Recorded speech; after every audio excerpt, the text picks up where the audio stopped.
Okay, we're here with Arbol Life Tree Service, and initially we were going to try and save this nest, but it wasn't possible. So we're going to try and get some hollow limbs that we can convert into log beehives.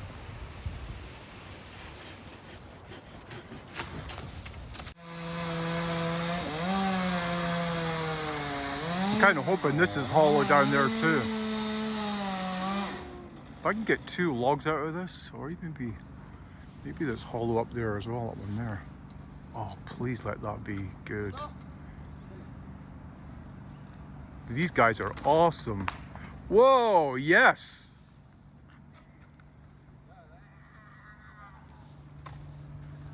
Oh, that looks awesome. Wow. I told you we always found. Wow, look at this one. That is brilliant.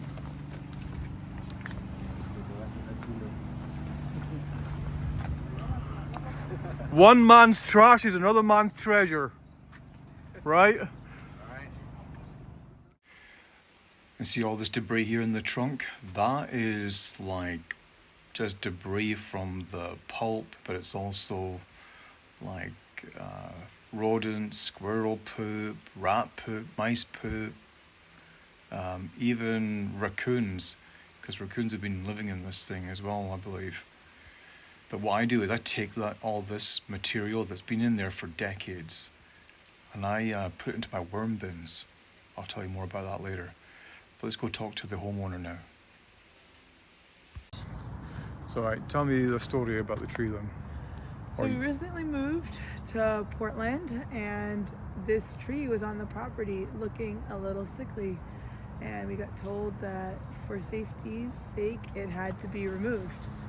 And I was shocked to find that there were bees that lived there, and I couldn't in good conscience just tear it down without trying to move them or give them an opportunity to have a different home. And so here we are, cutting this down and trying to save what we can, or at least take parts of this tree to be a home for future beehives. And what do you know about the nest? I have heard, like I said, I'm new in the neighborhood, but I've heard from neighbors that it's been here for at least 10 years. It's swarmed at least 3 times. And so it's been really active. Even just this past summer, seeing all the bees has been pretty fun.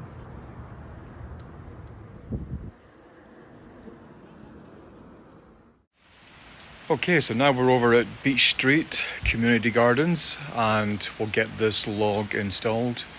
Graham had reached out to me a while ago asking for a log, so here we are. Let's get it done here.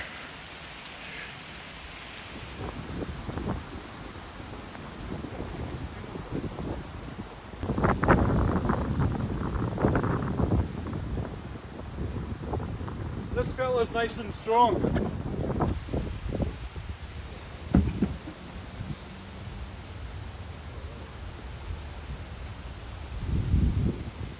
Okay, so tell me about the Beech Street Community Gardens.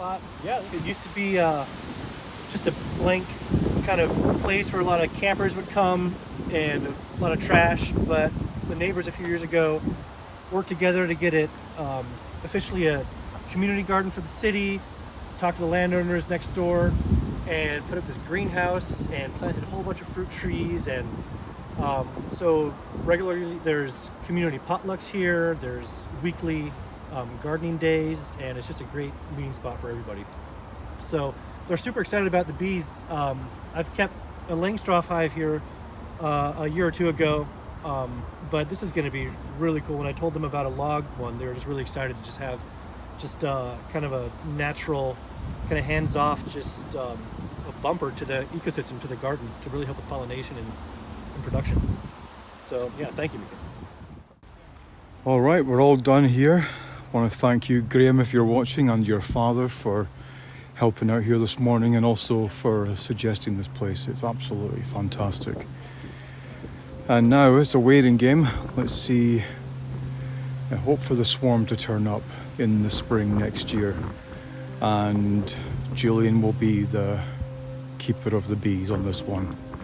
There's a great story, Celtic story about telling the bees, and I'll leave a link in the description about that. And if you want to see what the bees look like in a log hive, have a look at this one that's at my house. Remember, life is precious. Love your family and your friends. On to the next one.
If you like what I'm doing with swarm habitat, please consider becoming a Patreon supporter and get behind the scenes footage.